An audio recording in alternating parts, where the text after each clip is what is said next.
안녕하세요. 마스크 포워더입니다. 오늘 금요일이네요. 예, 한 주간들 다들 고생하셨습니다.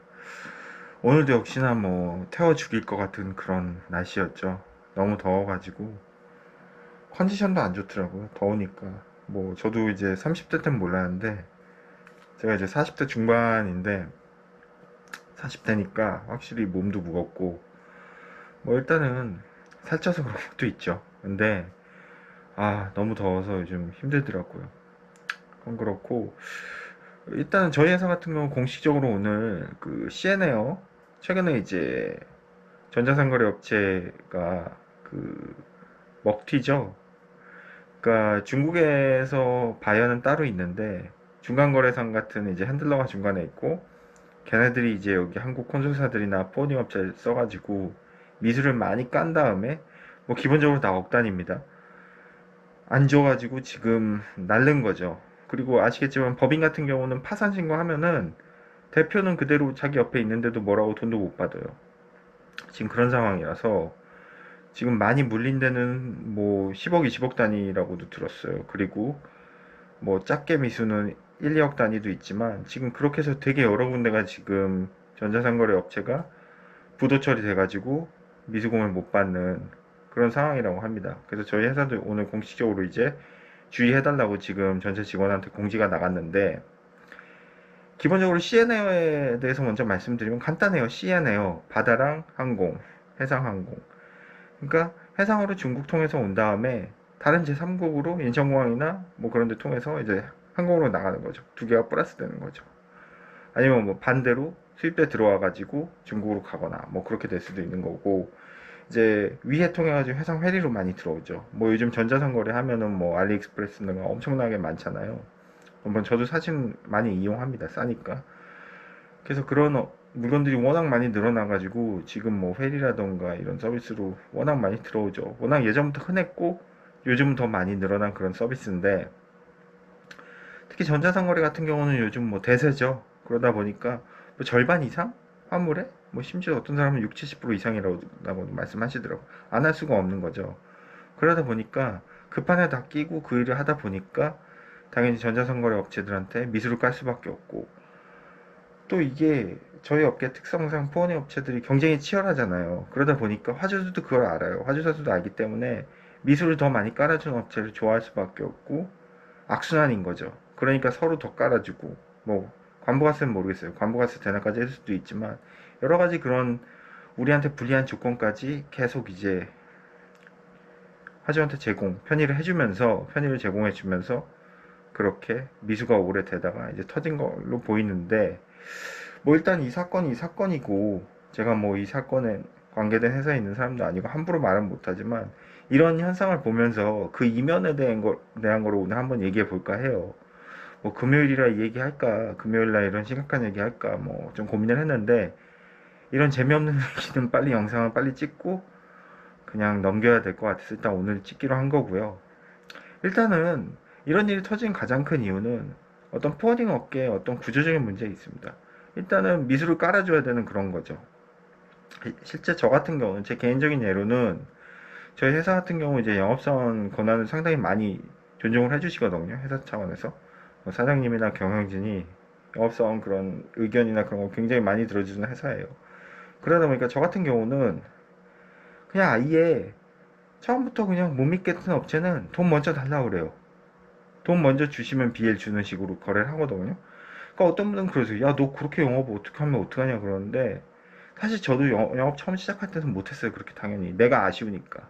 근데 어느 정도 저도 실적이 올라오고 경력이 쌓이고 영업 경험이 생기니까 가장 중요한 거는 뭐냐 하면은 저 자신은 제 화물에 대해서 객관적으로 얘기를 할 수가 없어요. 왜냐하면은 내가 영업한 거고 제 개인적인 감정이 다 들어가 있거든요. 노력이랑 눈물이랑 땀, 뭐 자존심 버리면서 간 노력, 뭐 그런 거 다 들어가 있기 때문에 내 거에 대해서는 내가 객관적으로 판단을 못해요. 좀, 좀 약간 왜 좀 다른 예가 될 수도 있는데 제가 볼 때는 적절한 예라고 생각해서 말씀드리는데 의사들 있잖아요. 자기 가족 수술은 자기가 안 합니다. 위중한 수술일수록 당연히 더 그렇다고 그래요. 왜냐하면은 자기가 하면은 아무래도 개인적인 감정이 들어가 있고 가족이잖아요. 피부치잖아요. 그래서 다른 의사 남한테 시킨다는 거죠. 부탁하고. 그럴 수밖에 없는 게 그 사람들은 객관적으로 오히려 더 잘할 수 있거든요. 감정이 안 들어갔기 때문에. 모든 일은 그렇지만 감정이 들어가면 그르칩니다. 마찬가지로 내가 어떤 미수나 이 거래처가 불안해. 그러면은 그런 거에 대해서 저는 조언을 저희 회사 제3자한테 얻어요. 여기 하면 돼, 안 하면 돼? 아니면 뭐 미수 더 깔아주는 업체들이 실제로 있었어요. 그때 저는 관리부장한테 물어봅니다. 관리부장님한테. 이거 어떻게 했으면 좋겠냐. 그럼 100이면 100? 되게 보수적이고 되게 FM적인 답을 원해요. 아니, 받고 하시라고. BL 주지 말라고. 돈 받고 하시라고. 속으로는 너무 안타깝죠. 이러다가 화주가 떠나는 거 아닌가? 혹시 나 안 쓴다고 그러는 거 아닌가? 그렇지만 그렇게 얘기를 들으면 다 나중에 결과가 좋더라고요.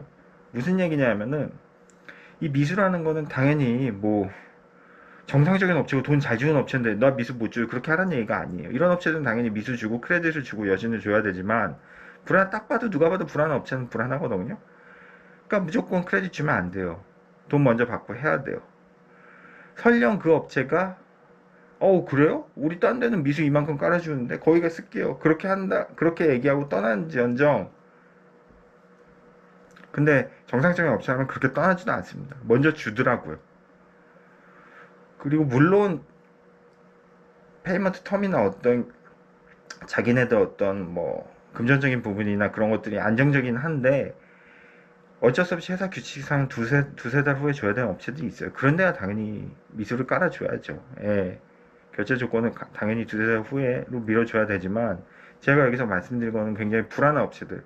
그런 업체들은 절대 고민하지 마시고 가차 없이 미수 주면 안 됩니다. 상당히 힘든 거죠. 신입 영업사원한테 실적 올려고 하지만 절대 미수 깔아주면 안 됩니다. 이럴 땐 보수적으로 원칙적으로 가는 게 제일 좋아요. 사람 간의 돈 거래랑 똑같이 보시면 돼요. 받을 거 받고 줄 거 주고 깔끔하게 나 돈 없고 이 사람이 돈 못 갚을 것 같으면 안 꺼주시면 됩니다. 똑같아요. 그래야지 뒤탈이 없고 본인 정신건강에 좋고 영업 오래 할 수 있습니다. 그런 일 만약에 신입 때 뭐 한두 번 터져서 미수금 100만원, 1000만원, 뭐 1억 이런 일 없겠지만 터지면 영업 못해요. 본인을 위해서, 본인이 영업 오래 하기 위해서는 최대한 안정적이고 보수적으로 가야 된다. 그겁니다.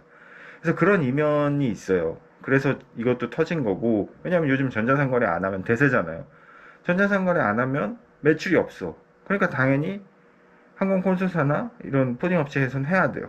그러다 보니까 무리하게 그 상거래 주도권을 가진 중개업자들한테 끌려다니는 거죠. 미수 더 주고. 참 이게 어쩔 수가 없어요. 이 사람들이 뭐 멍청해서 그런 게 아니에요. 저도 콘솔사도 다 알고 했지만 그렇게 어떻게 보면 당한 거죠. 알면서도. 그럴 수밖에 없고. 구조상. 참 안타깝지만 그리고 또 하나는 제가 볼 때는 어떤 이 업계의 전반적인 그런 분위기인데 코로나 때 그런 분위기가 잠깐 있었어요. 아시겠지만 수입 같은 경우는 뭐 수입도 당연히 미수 깔아주는 업체 있지만 수입 같은 경우는 기본적으로 돈은 다 받습니다. 인바운드 들어와서 디오 내주기 전에. 수출 같은 경우는 미수를 당연히 줘요. 왜냐하면 수출 나가서 거래가 계속 되고 있기 때문에 도착해서 바이어가 받고 나서 주는 게 원칙이라서 수출 같은 경우는 미수를 깔아줘요.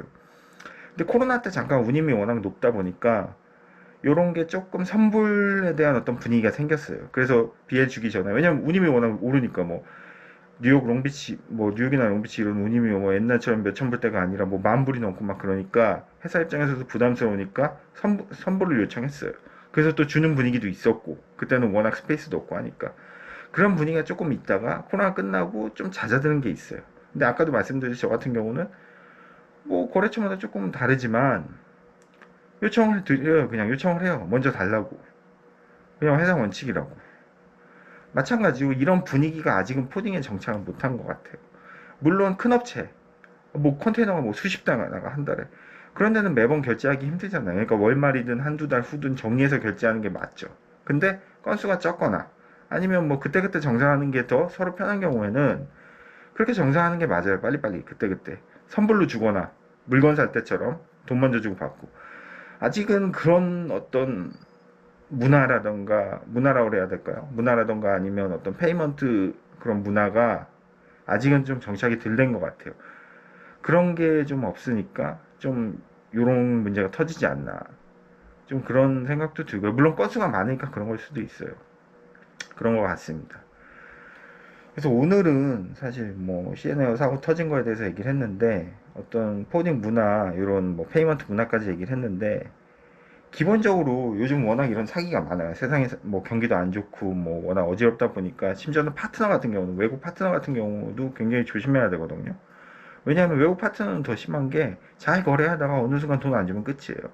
그래서 이제 웬만하면 네트워크에 가입이 됐다거나, 네트워크에 가입된 그 네트워크 뭐 회원이 있으면, 나도 거기 회원이 뭐 어쨌든 문제가 생길 가능성이 거의 없으니까 네트워크 가입한 회사들끼리 가입 뭐 거래를 한다거나 그런 식으로도 많이 하고 있습니다. 그래서 어쨌든 이 페이먼트 문제는 굉장히 중요하고요. 왜냐하면 포딩 자체가 물건을 생산하고 뭐 밸류가 있는 물건을 뭐 파는 그런 데가 아니라, 결국은 이게 마진 커미션 베이스잖아요. 그러니까 운임에다가 우리 마진 10% 20% 이렇게 붙여가지고 장사를 하는 거기 때문에, 사실상 뭐 돈 못 받으면 그 전액을 다 못 받는 거기 때문에 굉장히 위험하죠. 그래서 포딩 장사는 제가 볼 때는 뭐 옛날에 유대인들이 했던 뭐 비슷해요. 뭐 금세공이라던가 뭐 중간 뭐 유통업자들 뭐 그런 거랑 비슷한데, 그만큼 어떻게 보면 말로 먹고 사는 직업이고, 그렇기 때문에 더 우리는 어떤 신뢰관계나 돈에 대해서 더 확실히 해야 되는 것 같아요. 그런 게 아니면 정말 고초를 겪을 수 있다. 힘든 시간을 겪을 수 있다고요. 또 하나는 제가 뭐 마지막으로 영상 끝나기 전에 마지막으로 말씀드린 거는, 그 저보다 선배들, 영업 먼저 하신 분들 얘기는 다 새겨들어야 되는 것 같아요. 그러니까 이 바닥이 워낙 뭐 교본이나 그런 게 없이 경험이나 도제식으로 가르치다 보니까, 그런 얘기를 많이 하잖아요. 뭐 중고차 업체 조심해라, 뭐 스크랩 조심해라, 뭐 그런 얘기도 있잖아요. 너무 뻔한 얘기들, 쌍팔년도 얘기들. 근데 그런 게 다 맞더라고요. 어디 가든 조심하고, 돈 안 줄 것 같으면 거래하지 말고, 그리고 포딩 이용해 먹으려는 업체들이 있어요. 분명히 간혹가다. 이제 뭐 쓰고서 물류비 안 줄 작정으로. 그런 업체들은 닦아서 얘기해보면, 이제 저 같은 경우는 알거든요. 하도 많이 해보니까. 근데 신입들도 그렇고 서로 이렇게 체크해주는 문화도 중요하고, 가장 중요한 건 어떤 미수 업체나 위험한 업체에 대해서 물류회사들, 포딩 회사들끼리 이렇게 공유하는 게 사실 되게 굉장히 중요한데, 그런 시스템이 아직은 이 바닥에 안 돼 있는 거죠. 뭐 서로 경쟁하느라 바쁘기도 하고, 그거를 또 어디에 공유하기도 참 애매한 거고, 또 그 공유한다고 해서 그게 정말 팩트가 아닌 경우에 그 거래처, 그 커스터머한테 피해가 갈 수도 있는 부분이 있고, 사실이 아닐 경우에 오히려 그게 이상한 뭐 인신공격이 될 수도 있기 때문에 참 애매한 부분인데, 그런 게 좀 공유되면 좋지 않을까, 그런 생각도 오늘 해보면서 오늘 영상은 여기까지 마치겠습니다. 편안한 주말 되십시오. 마스크 포워드였습니다.